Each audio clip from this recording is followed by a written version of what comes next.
Welcome back to another edition of the Mental Dimes Podcast. I'm your host, Chuck, along with my co-host, the coach, decked out in his Braves gear in honor of the Braves making the World Series, and Seth Warren. He was a guest last week. He has returned, and right now he's been given the honorary title of co-host, interim co-host, until we have our dearly, dearly loved Maynard back. Hopefully that is next week. I hope, actually, he never joins the podcast again because he won't come after me for not getting his jersey for him, so that will work out. Because I didn't agree to this. I don't know who came up with this idea for rivalry week. It's stupid, Behringer. I think it was your fault. It's in the bylaws, Chuck. It's in the bylaws. I didn't even know about it until this week, but I'm in favor. Yeah. See, now Seth gets himself a jersey because he somehow squeaked one out on you there, Behringer. Way to go, Behringer, by the way. Sorry. Sorry. I mean, Blame Allen Robinson. He's just awful. Yeah. You never want no one after But we are back and we are ready to go here. And speaking of the Braves, that is our first topic of discussion.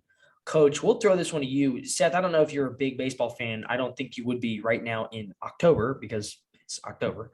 But the Braves are now 4 games away from their first World Series victory since 1995. They're back in the World Series for the first time since 1999, according to Behringer here. Are they legit contenders as they go to take on the Houston Astros? Coach, you are a resident Brave. Tell us what you think. Well, it's still reality kind of sank in today. I mean, I was in the second grade the last time they played in it, and I was 4 years old the last time they won it. Sheesh, so this is new. It's new. I know. I mean, yeah, you're right both ways. I mean, it's new territory for me, but it's exciting. Just to be in the position because we've never been there. The cool thing about it is I genuinely think we do have what it takes to pull it off. I think the pitching's obviously got to be key. We got to get good starts from Morton and Anderson and Fried, and then the bullpen's been playing really well. They got to keep playing well. You look at our lineup from top to bottom, I think we're better than the Astros. I think every guy in our lineup has had a hot streak and has carried us at some point or another. And then obviously having Matzik come in at the end of the game has been nice, looking like a Randy Johnson out there, throwing some smoke and some cheese all over. I think if we're consistent with pitching, I think we bring it home. Seth, do you have any points to add, Seth? I'm not really a baseball fan, but I do cheer for the Braves when I do, I guess. But there you go. Do they have a chance to the World Series? They're there for a reason. They didn't just get put there. They won their way here, and they're going to keep winning. That's the way I see it. Coach, I have a proposition for you. Since I had to be forced into buying a jersey this week, I have a proposition for you. You ready to hear it? Yeah. I'm sorry. I'm ready. If the Braves win the World Series, I'd like an Atlanta Braves Dansby Swanson jersey. How does that benefit me? Your team won the World Series. You're going to be so joyous that you give out free jerseys. There's no telling what I'm going to be paying. I'm going to Game 5. So there's no telling. Lord, never mind that. I'll let you. No. Save the cash. Telling what I'm going to have left. Save the cash. No, I the only bit of baseball I've watched so far in this postseason was top of the 9th inning on Saturday when I was leaving the football stadium in Fort Worth, and someone had a TV on and they had the game on, and I watched it till the Braves won. So that was the only bit I've seen, and I was happy. And they were all mad because I guess they were rooting for the Dodgers, but whatever. But pulling for the Braves. Hey, let's go. Woo. All right. Baseball. Our next topic of discussion is a little bit more makes sense since it's October. Cincinnati snuck by Navy to help them remain undefeated, and they remain number 2 in the country. This is college football, by the way. Is there a scenario in anyone's minds here that Cincinnati could end up being undefeated and still not make the playoffs? Georgia, obviously undefeated right now, looking to remain undefeated through the rest of the year before going to the SEC championship game, could potentially be playing Alabama. If Alabama were to lose to Georgia, they'd be a 2-loss team, unless, barring a loss here or there before the end of the year. And so could those two teams still make it on top of Cincinnati not making it, even though they're an undefeated team? Seth, we'll chuck it to you here. What are your thoughts on the Cincinnati Bearcats? I think if Cincinnati wins out, they deserve a shot. They've been here for 2 years straight. They didn't let them in. If you put in a 1-loss team over them, that'd be pretty disrespectful. Whether it be Ohio State, whether it be Bama if they went out. even if you put undefeated Oklahoma, they look just as bad as Cincinnati did this past weekend. But they look good. I think they deserve a spot. Coach? I think there's some scenarios where they don't get in just because of the way the system works. I don't like the way the system works. A 12-team playoff would be beautiful this year, just because the league is a lot deeper than it has been in past. But what if Iowa was to run the table and win the Big Ten, and Michigan was to go undefeated until the Big Ten? So you got a 1-loss Michigan, a 1-loss Iowa. Then you got, if Oklahoma was to run the table, what if Bama beats Georgia? You got 1-loss Bama, 1-loss Georgia. It puts Cincinnati in a tough spot. And not saying I don't want them in, but I feel like there's a lot of scenarios that could play out, and they're not in Cincinnati's favor, unfortunately. I think you're right that there are possible scenarios, but I still think right now, looking at their schedule, they don't have much of anybody left to play. SMU obviously is their biggest one. SMU still undefeated, but I think you get through undefeated if you're Cincinnati. Like Seth said, they were here last year, right on the cusp of it. You have to get them the spot. They played like a pretty good team. Yeah, the Navy one, whatever. That one, it comes and goes. But I don't think you have to look too deep into that game. They've put up over 50 points twice before that game, and so they look pretty good offensively, and they're a pretty good team overall. I think you get them in, regardless of what happens. All right. Are we thinking Bama loses to Georgia in the SEC championship? Yes. No, not a chance. We're doing. Cincy worked for him. How could you say that? Bama looks not good until the fourth quarter. Georgia looks really good. Are you sorry? So you saying Bama wins SEC championship? I'm completely Georgia? lost, Seth. You contradicted yourself. Yeah, I don't understand what. Wait, no, I thought you said you think Bama's going to win. No, lose. Oh, yeah. I think they're going to lose. God. Sorry. All right, so Bama's 2-loss. No. I mean, are we putting them in? No. Absolutely not. Well, maybe. Maybe. I mean, who else you got? Oklahoma is still undefeated. They're number 4. Alabama jumped them in the rankings, but Oklahoma still has to play Texas Tech, at Baylor, home against Iowa State, and at Oklahoma State for Bedlam. They still have Texas Tech is even a difficult team, even though they fired Matt Wells by the way today. But still, Oklahoma, I don't think even gets in.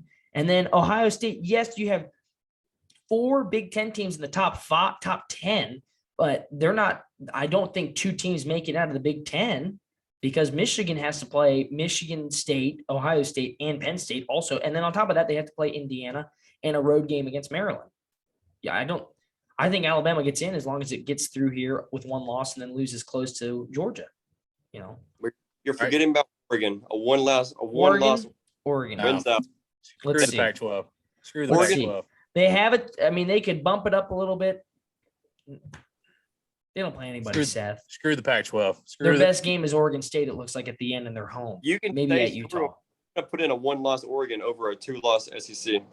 Maybe. I don't know. All right. I don't know. Look at it this way. Let's start with Oklahoma. If Oklahoma goes undefeated, are they in? Yeah. Fortunately, yeah. You have to put them in if they're undefeated. If they're undefeated and win the conference championship, you have to. Yeah. If they're 13-0, yes, they get in. Probably as the 2 or the 3. But here's my question. Why are we asking if Cincinnati goes undefeated if they're in whenever Oklahoma just put up a goose egg in the first half against Kansas? They won, Seth. They still won the game. So did Cincinnati, but what's the difference there? I'm not saying anything about Cincinnati. Behringer wrote the question. I'm strictly saying, in what ways if Cincinnati runs the table, they're American champs. They should, but there's still ways that they can't get in. So my point being, if Oklahoma runs the table, you put them in, but none of us are going to, every one of us probably thinks they're going to lose at least 1. Yeah, I can see Oklahoma losing 2. So Oklahoma's out. Yeah. And Oklahoma loses, you're not going to put a Big 12 team in there. No.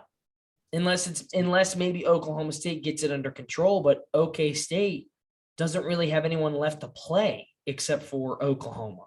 Okay, and then maybe us in November, but I don't think that's that bad of a game. One loss, OK State, I still don't think gets in either. No, probably Cincinnati not. gets in over that anyway. Yeah. I'm still not talking about these teams can get in over Cincinnati. Cincinnati goes undefeated. They're in regardless. There's ways, but they should. Okay, Behringer, you need to just come out flat out and say that you don't think Cincinnati's going to make the playoff, because obviously that's what you're pointing at. I'm not saying that.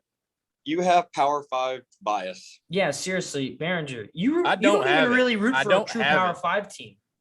I don't have bias. I am strictly pointing out the facts of what has happened in the past. I know, but I don't think this is equivalent to what's happened in the past. Cincinnati's really good. All right, we'll move to the next conference. Move to the Big Ten. No, I'm skipping that question. Moving to is there a way? All right, if Michigan goes undefeated until the Big Ten championship game and loses to Iowa, Iowa would have one-loss conference champion. Michigan would be a one-loss team in the Big Ten. Who are you putting in there? You putting on both? Now, hold on. If Michigan goes undefeated and then loses to Iowa, is that what you're asking? That's what I'm asking. Okay, if Michigan goes undefeated in the regular season but then just loses the Big Ten championship, they still have a case to get in. That means they would have beaten a number 8 Michigan State team this Saturday on the road. They would have beaten Penn State in Happy Valley, and then they would have beaten Ohio State for the first time in Harbaugh's tenure. Yes, I think Michigan still gets in, because let's just go quickly over Iowa's schedule to who they have left. Wisconsin sucks. Northwestern sucks. Minnesota sucks. Illinois, Nebraska. A joke of a remaining schedule if you're Iowa. And then you just blew it. You just blew it a week ago against Purdue. Yes, I think if Michigan goes undefeated and makes it in, they make it. And I do not think Iowa, even if if Iowa wins it, now you got a chance for Iowa there. But you'd need Oklahoma to screw it up. Do you put 2 Big Ten teams if that happens? If Oklahoma loses, yes. So that's the only way 2 Big Ten team gets in. Yes. I do not think a one-loss Big Ten team would make it over Cincinnati if Cincinnati's undefeated. No way. Getting about a one-loss Pac-12 team. I don't even want to talk about that, because Behringer gave me crap, Seth, for putting on a big Pac-12 game to pick a couple weeks ago. You think? I mean, there's no. I mean, you make a good argument, but there's just no room for Oregon right now. No, there's not. Over an Iowa team, I think they're making it over a one-loss Iowa. I'm sorry. If Iowa wins the Big Ten, that's stupid. If Iowa wins the Big Ten and Iowa is a one-loss Big Ten champion, are they in? Yes. I personally say they're in. Yes. You win the Big Ten championship, you deserve it. Yes. All right. So if Iowa wins the Big Ten and Michigan runs the table until the Big Ten championship game, there's 2 Big Ten teams. Then you got Bama and Georgia. What if Oklahoma goes undefeated too? Oklahoma gets in. If Oklahoma goes undefeated, wins the Big 12, they get in over whoever loses the Big 10. So then you squeeze out Cincinnati. No, you don't. You don't. No. If Cincinnati goes undefeated, you do not squeeze them out. No. What if Bama beats Georgia? Who would you put in there? All right. Bama wins SEC championship game. Bama's in, Georgia's in. Oklahoma goes undefeated. You just said Oklahoma's in. And then you're going to put the Big Ten champion in. So are you saying a one-loss Iowa, Big Ten champion, an undefeated Michigan, Big Ten champion? It's over then. It's over. Ohio State. What if Ohio State runs the table? It's over then. Cincinnati's out. Let's just. There's just not no spots for it. No, you're right. No, okay, that's the best scenario you've come up with this entire time. If Alabama beats Georgia in this championship game, and then your Big Ten champion Oklahoma goes undefeated, and Oklahoma goes undefeated, then yes, okay, then that's probably your best scenario to kick Cincinnati out. Yes, unless Cincinnati completely dominates everyone it plays from here on out, because they'd also be a conference champion, which they should. They would also be a conference champion. So there's your case for them there. But Cincinnati's honestly in the same exact scenario that Notre Dame would be in. But they have a conference championship game, but they have a lesser non-conference schedule than what Notre Dame would have. So I agree. Cincinnati didn't do themselves any favors with their non-conference. Indiana, that looked good beforehand, but not anymore. Notre Dame, that's still a good win. Miami of Ohio, Murray State, you didn't do yourself any favors, but we'll see. Okay, we got to move on here. Let's move on to let's just do our final. Let's skip that one question here. Well, there's 2 more scenarios. You're skipping 2 scenarios. No, God. What are we going to spend 40 minutes on this whole thing here? All right, Seth, back me up. Let's just get to our predictions then. Who is Bama most vulnerable against every single year in regular season? Auburn. So there's a chance Bama might lose to Auburn. Yeah. True or false? Yes. If Bama loses to Auburn, and Ole Miss runs the table in the regular season, they're going to play Georgia in the SEC championship. They are. Yes. Ole Miss beats Georgia in the SEC championship. Ole Miss is in. And what if? Yeah. Ole Miss has 2 good games to play. I mean, you're right. They might not, but that's possible. Ole Miss is good. Ole Miss is an underdog this weekend against Auburn right now. They're number 10. What happens? Same true. What happens if Auburn runs the table? Beats There's a Georgia. possibility. 2-loss Auburn. Auburn's a SEC 2-loss. champion? They'd have to win it to be to get 2 loss Auburn not getting in. They have a chance to get. They're not going to get in. Auburn's not getting in with 2. Auburn's not going to make it. With the remaining schedule Auburn has, it will not make the SEC championship game. They have 5 games left against 5 really good teams. Ole Miss, A&M, Mississippi State, South Carolina, and Alabama. They don't make it. They lose 2 of those games. Did you just call team? Say that again, whoever. You said they had 5 really good teams left, and you said South Carolina. Just want to throw it out there. Well, South Carolina's on the road, so that's always a difference maker there, Seth. Sucks. Well, Seth, they're still going to lose 2 games. Just pick them out of those 5. They'll lose 2 of them. Last one. Okay, fine. Last one. Wake Forest goes undefeated and wins the ACC. You putting them in? No, the ACC sucks. Yeah. The ACC is worse than the Pac-12 this year. ACC worse than American? No. Damn. This is stupid. I hate this. This is dumb. This is why it needs to be 12. I agree. Wake Forest has a good schedule remaining. They got to play at North Carolina. They got to play NC State, at Clemson, at Boston College. 4 of their last 5 are pretty good. Square off against Pitt, an ACC championship game. Oh my God! If they played Pittsburgh in the ACC championship game, they would get beat by 20 points. They allowed 400 and something rushing yards against Army. It's Army. But they had 865. Yeah, they put up 70. I mean, and 17. That's crazy. Talk about Pittsburgh, Behringer. Look who they have left. Miami. They have nothing left. They're not going to beat the Qs. They're not going to beat the Qs. Yeah, well, okay. Oh, wait. Oh, I didn't know Pittsburgh was playing a D2 school to finish the year. Oh, wait, that's Syracuse. My bad. Oops. Hey. Oh, hey. At least we ain't lost by more than a touchdown all year. Oh, what about them Mountaineers? We lost by 25. Darn. Yeah. Hey, we just won. We won, and I was there. I didn't get any, hey, Charles, how was the trip? I was watching the Braves game. I'm sorry. Whatever. Baseball sucks. Okay, let's wrap this up here. After all this, who are your CFP mid-season predictions? Your 4. I had the worst one preseason, obviously. I think I had Clemson and North Carolina in there. That was stupid. Behringer, since you're the expert here, apparently, give us your 4.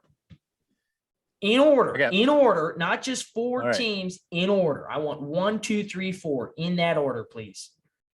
Number 1, Alabama is going to play number 4, Cincinnati. Number 2, Georgia is going to play number 3, Ohio State. So you still put Cincinnati. My God. I do. I think they get in. Let's just build up the defense against them, and then I'll pick for them. God, I'm just proving both sides of the equation. I still think Cincinnati gets in. I think they deserve to get in, but I think they are not. They don't have the odds on their side. They need people to lose. Okay, well, we have the same variation of teams there. Seth, who are you going with? Wait, we're going 1 versus 4? Yeah, go 1, 2. Well, you can if you want to do it like that. Go ahead. Okay. Let's go. Number 1, Georgia, obviously, versus number 4, Oregon. Calling it. Gracious. Jump. Garbage. Number 2, Michigan versus number 3, Cincinnati. Okay, Seth. I respect those. Those are good. Very good, Seth. Oregon pick's terrible, but except for the Oregon one. That's equivalent to my North Carolina pick. Yeah, and that one was bad. Okay, here we go. Look, letting that out there. They're not leaving them out. Okay, fine. Number 1, Georgia plays number 4, Ohio State. Number 2, Cincinnati plays number 3, Alabama. I have faith. So you're saying a 2-loss Alabama? Yeah, I'd say 2-loss Alabama. Yeah. All right. Yeah. I really think that because I don't think Alabama loses again, and I think Georgia goes in undefeated. And I think Alabama doesn't beat Georgia, but still is a good 2-loss team. And I think you just watch Oklahoma implode here. I wouldn't surprise me.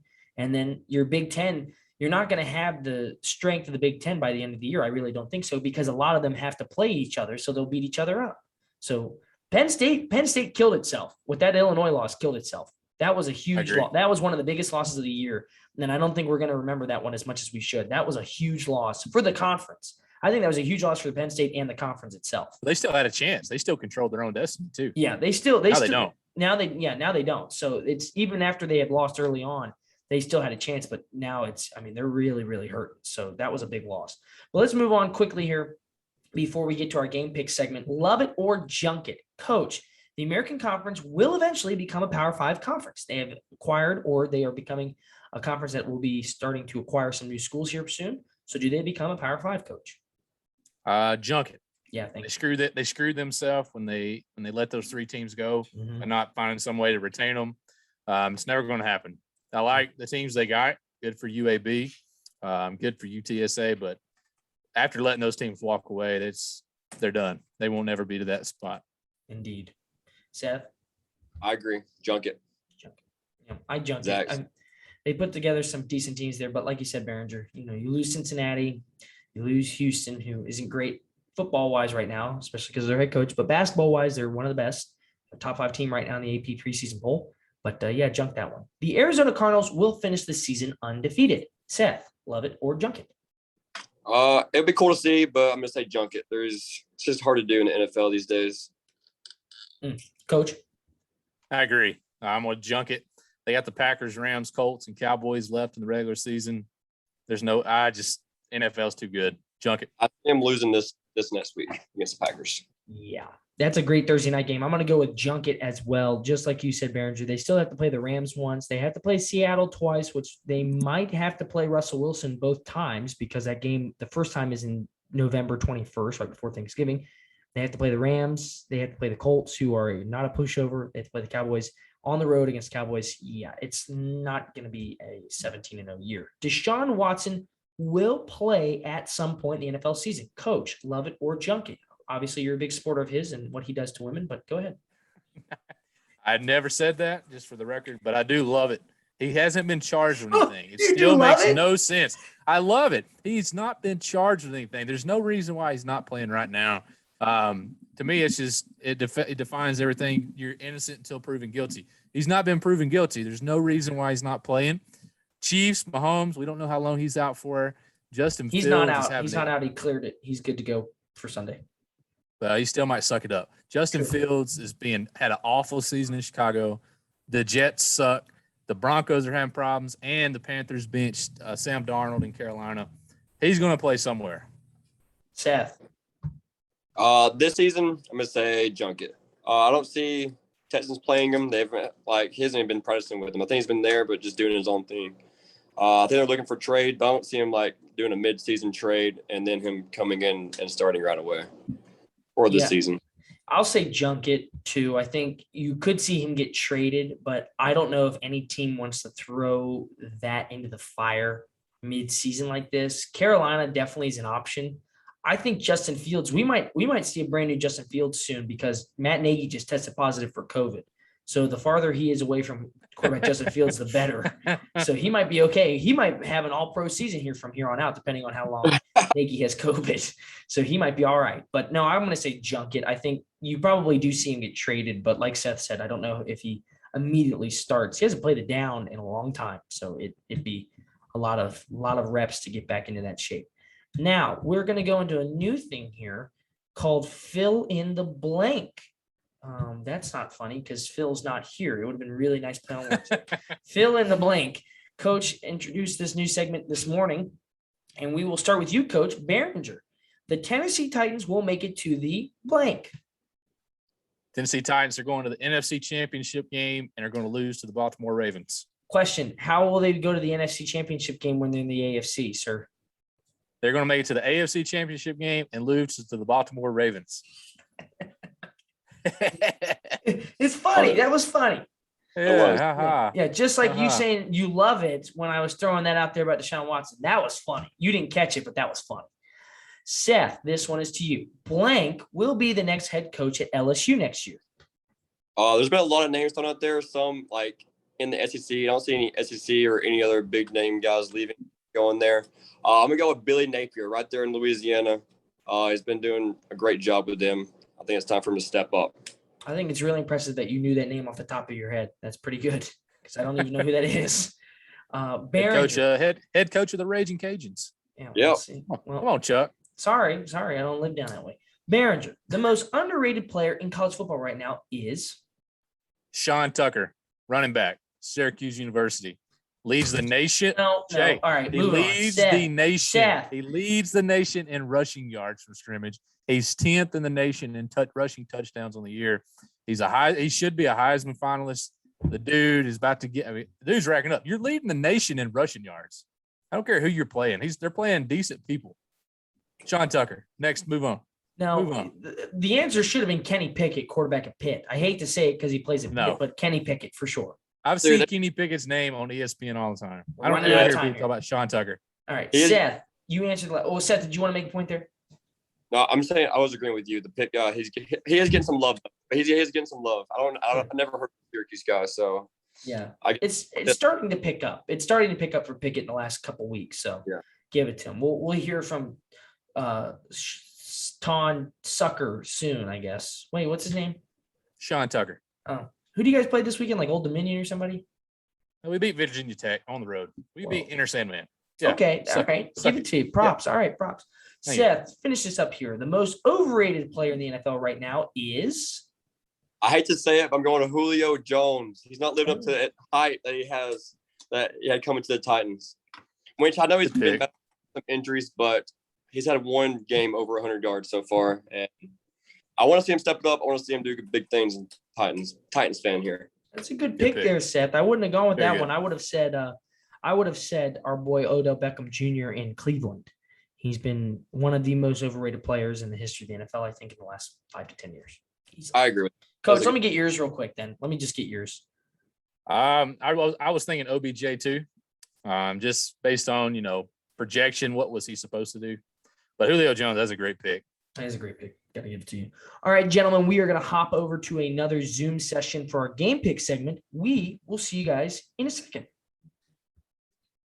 Welcome back to our episode from the Mental Dimes podcast. It is time for our game pick segment. We are joined by two very special guests, Bo Brack and Alex Clancy, both hosts of the Best Daily Arizona Cardinals podcast. And we need to talk to you both because the Cardinals are no pushover this year, 7-0, the best team in the NFL on record. And just overall, with what you've seen from your team, they had a little bit of a tight one early on against the Texans on Sunday, but they bounced it around. They looked just as good as ever. Now they have a pretty big game coming up on Thursday against the Aaron Rodgers and the Green Bay Packers. So whoever wants to take it first, Alex or Bo, what's the thoughts here? How's the season feeling right now? And then how's it looking going ahead with 10 games to go? It's looked pretty good so far. Mm-hmm.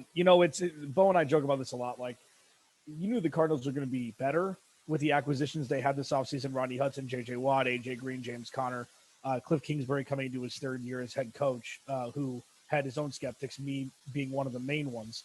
And is Kyler Murray going to take that next step, that Patrick Mahomes, Lamar Jackson unfair step to MVP-dom in your third season? And Lamar Jackson, Patrick Mahomes hit it a little earlier, but everything seemed to work.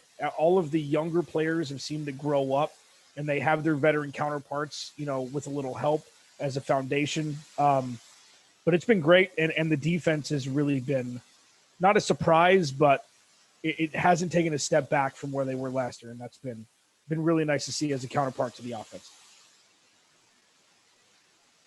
Well, that was the thing with the defense was that we didn't realize they were going to be so good. But I'm sorry, Bo, I interrupted you. Go ahead, man. Go ahead. We'll field them one at a time. Yeah, but we knew the offense had their weapons with who they have. And my biggest, I guess this is more of a personal question for me. When it comes to the offense, is there one facet that both of you look at that you really, it's a great offense with Kyler Murray leading the way, but is there one facet that you'd love to see really improve from here to the end that maybe is impeding them right now? Or is there something that it doesn't really matter? It's good as is? Well, I can tell you what it's going to be is the consistency and the sustainability. Can they continue this throughout the end of the 2021 campaign? Because they couldn't do it last year. They had a hot start. They were 6-3. Kyler Murray was putting up pretty big numbers. Then DeAndre Hopkins was being DeAndre Hopkins, and then kind of production fell off a cliff. So the Arizona Cardinals need to stay consistent when the NFL defenses adjust to them. They need to counter back, play that game of chess. And if they can do that, and if Kyler Murray, a guy who's undersized at the quarterback position, if he can stay healthy, this is a team that's going to be just as dangerous as anybody in the NFL. But consistency is really what we're pounding the table for, because, yeah, we've seen this. We've seen them flash. We've seen them pop. But as far as putting it together for an entire season's worth of games, that's another story. I mean, you just can't have another downfall and then finish 8-8. I know that's pretty impossible at 7-0. You're having a great start, but the consistency is really what we're looking for. As far as the offense, what can they do better? That's tough to say. I mean, because they are absolutely just rolling right now. And it's an embarrassment of riches. They just added Zach Ertz at the tight end position. So there's really nothing that they can improve on schematically or, execution wise. They look just as good as really anybody in the NFL. Consistency is going to be the key for this team. Well, and you look at what's left on this schedule, and then you just look at the division that they're in. It is still, from the beginning to where we are right now, it's a little bit of a drop off, especially due to injuries for Seattle. Not having Russell Wilson, you have to go to Geno Smith, Geno Smith is a very good quarterback. He went to a great school, so you can't do any wrong with him. He got a lot of education here at West Virginia. But you look at the difficulty of this division, and you have to, I think, overlook the record of Seattle, and you overlook kind of the record of San Francisco. Still two very difficult teams remaining, and so with who Arizona has left to play, whoever wants to answer this between the two of you, just how do you feel when it comes to the division and as a whole with this team remaining on the schedule? I mean, from where we were at the beginning of the season to now, I feel like I'm at Chuck E. Cheese eating Skittles as a 5-year-old. It's wild. Bo and I called it the murderer's row season. What the Cardinals had last year was a very easy quarterback slate, whether it be injuries, backups, pullings, whatever. The Cardinals played a lot of bad quarterbacks last year, and they weren't able to make it to the playoffs. This year, it was chock full of wide receiver ones and all-world quarterbacks, etc. But after Thursday, the Cardinal schedule lightens up. It was, what was it, the Rams, the 49ers, Bo, who was it? And then Cleveland, 3 out of 4 weeks, where it was like, this is it. This is the season right here. And the fact that they went 3-0 is unbelievable, but it started to become more believable, obviously. After Thursday night, I mean, they still have Carolina. They have San Francisco. They have Seattle twice, depending on the health of Russell Wilson. And, division-wise, it couldn't have been. You will take this 100 times out of 100 over the NFC West being incestuous and everybody only having 3 wins right now. I mean, even though you have the Rams nipping at their heels, Cardinals have the tiebreaker through 7 weeks. So I don't think you can really be, especially as a plus 650 underdog to win the division when the season started, you'll take it through 7 weeks. I agree. I think you guys are in a pretty good spot right now. Berenger, do you have any questions, or Seth, before we Yeah. Main thing. So I want to give a shout out to Chandler Jones, big SU guy, dominating down there for y'all. My question, obviously J.J. Watt is a beast of a man, but how has one player just made such a big impact, not just for your defense, but for your team wide? Because you see him, I mean, he's jacked up, and and I have faith that the Cardinals are going to keep running it. But J.J. Watt has made such an impact. How does he have that big an impact over everybody?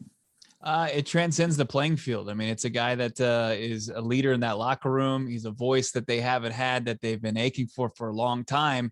Sure, they've had their stars in the locker room for the Arizona Cardinals, but they've never had like the caliber of DeAndre Hopkins, J.J. Watt, Kyler Murray, Chandler Jones, all at the same time. And J.J. Watt's the loudest voice in there, and he's the guy that commands respect, and he's getting it from not only his defensive teammates, but also the entire locker room, the coaching staff. And yeah, you look at his stats, you're like, okay, he's got 1 sack. His production's declined, but you don't see his impact on a play-to-play basis. He's always making a life of living hell for the opposing quarterback, and being disruptive. And it's helping this Cardinals defense that's trying to make up for kind of having a facelift in the defensive secondary. But they've got playmakers all over this defense, and they're all just kind of taking the lead from a guy like J.J. Watt, who's just been fantastic in his, he's been here how many months, Alex? 6 months, and he's just transformed this entire organization and has them believing. It's not like JJ Watt's coming from an organization that was hoisting banners and each and every season, but he makes it seem like it. I mean, he came from Houston. So Arizona Cardinals benefiting from JJ Watt on and off the field. And, he backs it up, and he's going each and every play, and the guys are just kind of following. But at the same time, it's not just kind of speak quietly and carry a big stick. He's doing it both ways. Awesome. Well, if you guys are ready to go, we'll get into these game picks here. Do we want to start with NFL, Behringer, since we can go to the Cardinals-Packers game first, or do you want to go to college? College, get it over with. Stick with college. All right, get it over with. I mean, junk. Oh, yeah, because Syracuse isn't on here because they're playing Old Dominion or somebody. Okay, we'll start it off here. Texas at number 16, Baylor. This is a big one. Texas is still a very competitive team, albeit being 4-3. But Behringer, we'll start with you here. Who do you like between Texas and Baylor? I think both teams coming off bye weeks. Bijan Robinson's been looking really good lately. Texas has a hard time stopping people. They're allowing over 30 points a game. Baylor scored nearly 40. I'm going to go Baylor. Home game. Seth? Yeah, I said the same as that thing about Wisconsin last week, and I was proven wrong, but I'm going to do it again. Texas has shown they can't win the big games, so I'm going Baylor. Interesting. Alex? Who is Baylor beat? Like, I know that they beat ranked teams. I'm taking Bijan Robinson and that offense. Like, Texas is a couple plays away from being top 15 right now if they would have taken care of business against Oklahoma. And I can't remember who else they almost beat, but I know Sark has his shortcomings, but I'm taking Texas. It's a morning slate game, which is always weird, even though they're on the road. Taking the Texas, take the Longhorns. How'd I do? Yeah, I just feel like every year we see Texas drop a handful of big games. They don't win the big game unless the season's already out of reach. They'll be playing in some podunk bowl game and win that, and then say, hey, we're back, and then the next season they'll horribly disappoint. I think that this is just they'll probably lose to Baylor, and then next thing we know, it's going to be Kyle Shanahan taking over the reins over there in Texas for Steve Sarkisian. And then that's plug, Bo. We talked about that on our podcast today. Nice plug. I'm going to have to go with Baylor. I think Baylor has a legitimate defense, one of the best in the Big 12. They held us to 20 points, and they have a great quarterback, Gary Bohannon. He's no joke. He has an arm, and he can still run the ball pretty well. And I have no faith in Texas, even with Bijan Robinson. So I go with Baylor. Number 9, Iowa at Wisconsin. Wisconsin was kind of a spoiler last week for Behringer and I. Coach, who do you like here? Said I was never picking Wisconsin after the Notre Dame game, and I'm sticking to my word. Weak divisional game in that Big Ten. Both teams are just going to be sluggish. I think Iowa wins an ugly game. Ugly game. Seth? Take the under. I'm also with the Iowa. They're coming off the bye week. They looking to get back on the win column. Going with Iowa. Alex? Yeah. If I wake up and I want to take a nap, I'll turn this game back on. Yeah. Iowa. If Iowa loses this game, I got something to say about preseason rankings here in a minute, but I'm taking Iowa just by default here. Yeah, this is gonna be sad for quarterback play in this contest. I'll just take the home team in this game, even though just the offensive play is gonna be brutal. Good old fashioned Big Ten grind it out game. I'll take the Badgers, even though the Hawkeyes only have one loss. I got to go with Iowa. I have faith. Like Behringer, Wisconsin, granted they screwed up my picks last week, but still I can't go with them. So I'm going to go with Iowa. Number 12, Kentucky at Mississippi State. This could be a dangerous one. Behringer, who do you like? Mike Leake is a strange individual. I don't trust him for anything in the world. His teams are always too inconsistent. I think Rodriguez runs all over their defense. I'm going to take the Wildcats. Seth? They're going to sprinkle candy corn on the field after. Too far, Coach. That was hilarious. I'm not a big you are what your record says you are, but I'm still going to go with Kentucky. I'm still not a big believer in the Big Blue, not yet, but I still think they have what it takes to beat Mississippi State. Alex? On another episode of Who is Kentucky Beaten, I think, say what you want about Mike Leach, because he is a special dude. You know, he's a special dude. But yeah, I'm gonna take Mississippi State at home. I'm gonna take the coach here. I don't trust, like, Kentucky should have lost to Florida in that ugly game. They were no match to Georgia. Most teams wouldn't be, but they only put up points against bad defenses. So there's going to be a lot of points scored in this game, but I'm taking Mississippi State at home. Kentucky was one of my favorite teams to watch. And obviously, they got rolled by Georgia, but Georgia's one of the best teams in the country. Will Levis, I think, is a legit NFL quarterback prospect. Been fun to watch him play. I mean, if you're just going off Mike Leach's philosophy on mascots, I think a Wildcat probably beats a Bulldog. So I'll take Kentucky just because I'm picking with my heart. I liked watching the Wildcats early on this season. I hope they bounce back after the first loss this season. I got to go with Mississippi State. This is my upset pick of the week. I like Mississippi State. Kentucky, I haven't been convinced yet. We'll see how it goes out, but I go with Mississippi State. Number 6, Michigan. This is the headliner. Number 6, Michigan at number 8, Michigan State. Coach, do you like Jim Harbaugh? Neither of these teams have played anybody. I mean, they've not played anybody. Michigan State had a bye week last week. I think Michigan had a bye week playing Northwestern. Pretty much the same thing as a bye week. I think Michigan State wins at home. I think Michigan's just really overrated. And there's a lot of pressure on them, you know. So I'm gonna go with Sparty at home. Seth? I want to say that I'm cheering for Michigan State, but I don't think they're going to win. I'm going for Michigan right here. I have them in my Final Four, actually. I think they're going to win out, beat Ohio State for the first time. Okay, bold takes on a lot by Seth there. Alex? Yeah, I mean, preseason college football rankings are a farce. They're a joke. They legitimately are based upon nothing we've seen from this year. Okay, returning players, I get it. Recruiting class, fine. You're going to trust a bunch of 17-year-olds? Like, that's what you're basing your rankings on? It's a joke. Neither of these teams are as good as their record, but I'm taking Michigan because Jim Harbaugh, even though Ann Arbor loves him, he's got all the keys to the city with all of his khakis and whatnot.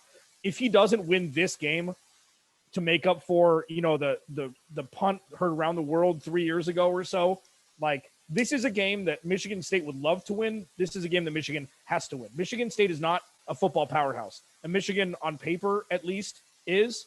So I got to take Harbaugh and the boys there in blue.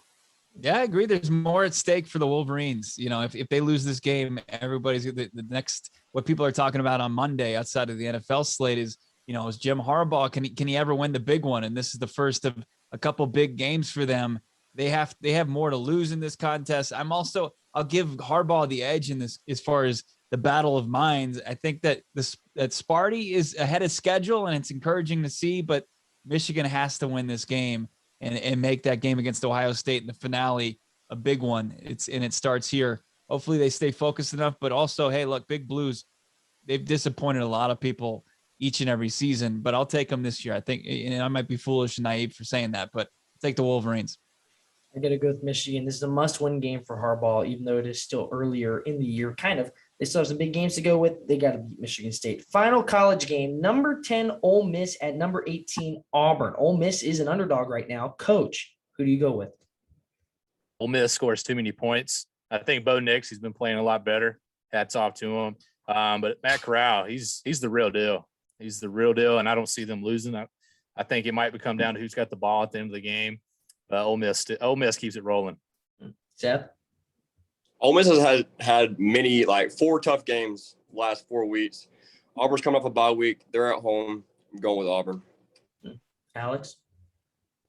Bo Nix is one of the more frustrating quarterbacks that we've seen over the last handful of years. Like, he came out, he was supposed to be the guy, and then we realized he couldn't throw the ball, and now he can throw the ball, which is weird. Auburn's got a better defense. But Matt Corral, I see a little Zach Wilson in him. He's a little undersized. I'm taking A&M just to ruin everything. A&M. Is Matt Corral, is he one of the best prospects at the quarterback position? Has he emerged as everybody's kind of fallen flat this season so far? Get your popcorn ready. Give me Ole Miss. Give me Lane Kiffin. Give me all that offensive football. When I said Auburn, Texas A&M, I meant Auburn. Just for the record. And Bo Nix is a tremendous disappointment to people named Bo. That is true. I'll agree with you there, even though that's not my name, but I'll agree with you there. I'm going to go with number 10, Ole Miss. Matt Corral has been easily the best quarterback, I think, in college football, with Rattler falling apart and Uyunglele in Clemson. So I got to go with Ole Miss here at Auburn, despite Auburn somehow being a favorite. But let's move on here. NFL games. We have 3 big games to pick up, and we will start off with yours truly, the Packers at the Cardinals. We got a great Thursday night game, probably the best Thursday night game we've had yet. We'll start with our Arizona guys here. Alex, Cardinals or Packers in this one?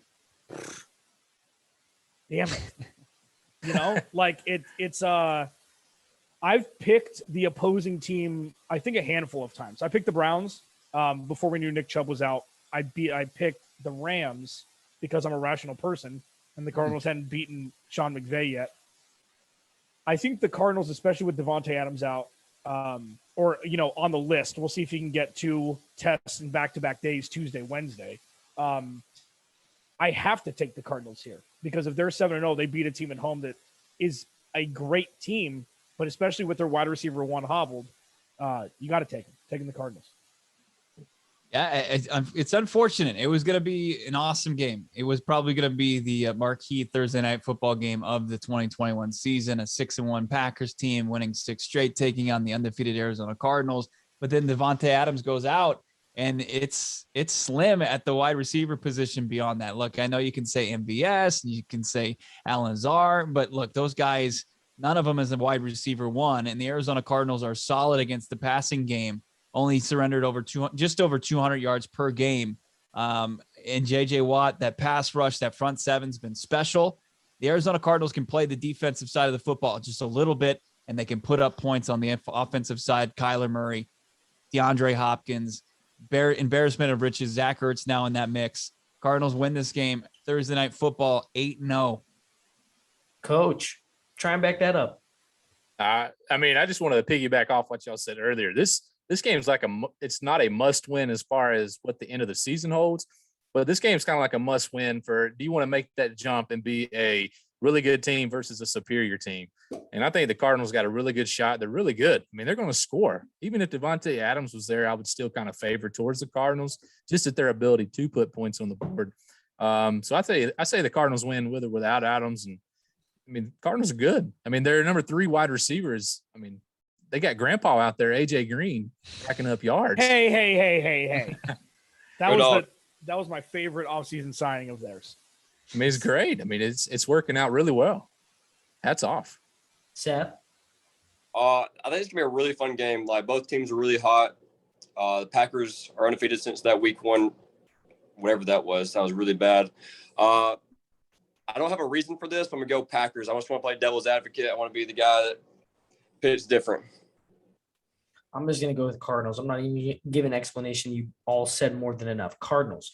Titans at Colts. Colts coming off a big win on the road. Coach, who do you like here?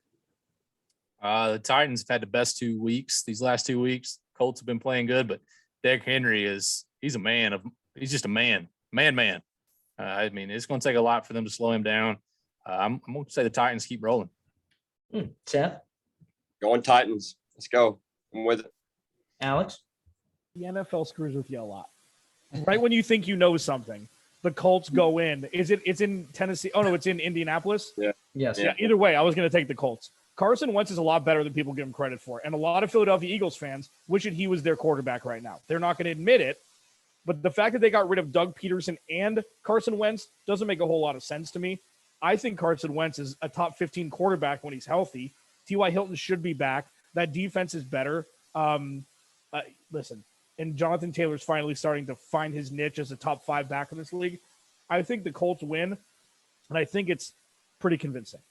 And there were times during that Sunday night football game where people are like, they were laughing at Carson Wentz on Twitter at the beginning of that game, and then he took control in the second half. It was really impressive. I don't know what to think about Carson Wentz. Is he even a good quarterback? And then I'm like, wow, Carson Wentz is really good at playing the quarterback position. But the Tennessee Titans are rolling. They just they made the Kansas City Chiefs look horrible. And when you've got a run game like that, the defense has come together. Ryan Tannehill is a better quarterback than Carson Wentz. Easy. I think the Titans win this game. Agree. They're the better team, and the Colts are going to be in trouble if they lose this game too. So I'll take the Titans. And it's weird that the season series wraps up with this game. They've already played twice. I got to go with Tennessee. You have a great running back with the Colts, like you all said, with Jonathan Taylor, but you got Derrick Henry. Can't go against Derrick Henry. Ryan Tannehill, when I think the game is on the line with needing his arm, he can do it more than Carson Wentz could. So I have to go with Tennessee, even though it's in Indianapolis. And our final game of the week to pick, the Dallas Cowboys at the Minnesota Vikings. Coach, who do you go with here? I thought the Cowboys were legit after week 1. As long as Dak's healthy, it would shock me if they lost. I think they got too much firepower. They got too many good wide receivers, too many playmakers. Tony Pollard stepped up. Zeke's been playing better. And the Cowboys defense is good. Cowboys roll away. Seth? I agree. The Cowboys do look really good, but it's the Cowboys. They're going to find a way to screw this up, right? Right? I mean, that's what everyone's saying.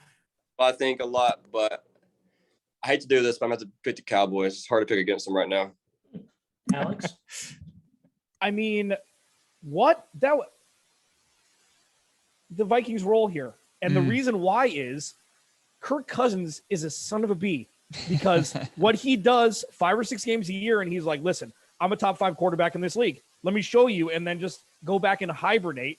Like, if their whole offense is healthy, and they're coming off a bye, right? If their whole offense is healthy, that at its peak is a top 10 offense every week. But for some reason it gets weird, and Kirk Cousins is weird. Like, I think this is going to be a smack in the mouth, rude awakening for the Cowboys. It may not be a blowout, but I feel like that this is a game that the Cowboys are like, oh, on to the next. Jerry Jones, steak dinner for everybody. Let's go out. This is going to be an easy one. And then they end up losing the game. So I'm taking the Vikings at home. Oh, I was so ready to agree with you, and then I saw what time the game was. It's prime time, and Kirk Cousins sucks in prime time. He's awful. He's terrible. I was all ready to go with the Vikings. I thought that they won back-to-back games. Their only losses are the Bengals, who are a lot better than we thought they were. The Cardinals they lost to because their field goal kicker can't make a 37-yarder, and they lost to the Browns, who were at full strength at that time. I was ready to go Vikings, and then I saw it's a primetime game, Halloween, which makes it worse. Kirk Cousins, he might come out dressed as the lead singer of Creed, but he's losing this game. And it's unfortunate because I wanted to bet against the Cowboys. I thought this was a good matchup for him, but I got to go with the girls, the Cowgirls. I'll go with Dallas. I had no idea the game was prime time, and it's a great point. It's Kirk Cousins. It's nighttime. It just doesn't work out his way. I think he just gets freaked out a little bit too much, and I have to go with Dallas. Well, that is it. Those are our game pick segment. Gentlemen, Alex and Bo, thank you for coming on. We really appreciated the in-depth analysis on the Arizona Cardinals. Most of the time, us three don't get to watch them because we don't get them on our channels here, being local down in Alabama. But we really appreciate you both coming on the show tonight. Roll Tide. Did I say it right? I don't know. Yeah, thanks, right? Guys. None of us say that. None of us say that. Really. Go Cuse. Syracuse fan. Coach always throws that in there. Who was that Duke point guard that you guys had as a quarterback for a year? Greg Paulus. Yeah. Paulus. Yeah. What the hell happened with that? Greg Paulus. That was he's one of my favorite point guards out of Duke. Sorry, I didn't mean to keep going. I watched Syracuse beat Malik Willis at Liberty this year. I randomly watched. That ain't right. Yeah. We lost 4 in a row off game-winning field goals. So, I mean, we're a good team. Just saying. Watch Pitt ain't gonna beat us. I'm just saying. Now you guys opened it up. Now you opened it up for him to go on this little tangent about Syracuse football. Chandler Jones, right there, Syracuse football. Well, Seth. Hopefully, Seth will have you on again. Maybe not. I don't know. Seth's just over there. But all right. Well, that is it for our episode. We will see you all next time.